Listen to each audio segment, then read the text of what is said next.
Magandang gabi sa lahat. Welcome sa ating channel. Ngayon, ating tatalakayin ang pinakabagong update sa lagay ng panahon para sa susunod na 24 na oras. Maging handa tayo sa mga pagbabagong dala ng low pressure area at bagyo na ating minomonitor. Tara, simulan na natin.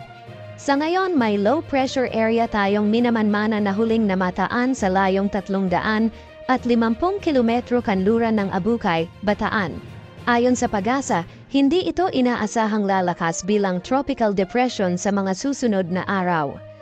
Asahan ang maulap na kalangitan at mga kalat-kalat na pag-ulan sa mga sumusunod na lugar, La Union, Pangasinan, Tarlac, Zambales at Bataan.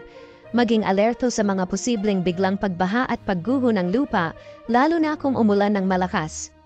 Samantala, mayroon ding bagyo na namataan sa labas ng ating area of responsibility. Ito ay huling naitala sa layong 2,600 at 5 kilometro silangan ng extreme northern Luzon na may lakas ng hangin na umaabot sa 55 kilometro bawat oras.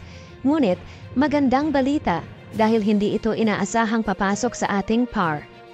Umiiral din ang northeasterly surface wind flow na nagdudulot ng maulap na kalangitan at kalat-kalat na pag-ulan sa Batanes at Babuyan Islands. Sa Metro Manila, Visayas at Mindanao, asahan ang mga localized thunderstorms.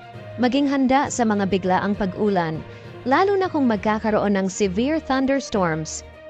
At para naman sa mga mangingisda, walang gale warning na nakataas sa anumang bahagi ng ating karagatan, kaya't malaya kayong pumalaot sa mga tubig. Mag-ingat pa rin sa mga kondisyon ng panahon habang naglalayag.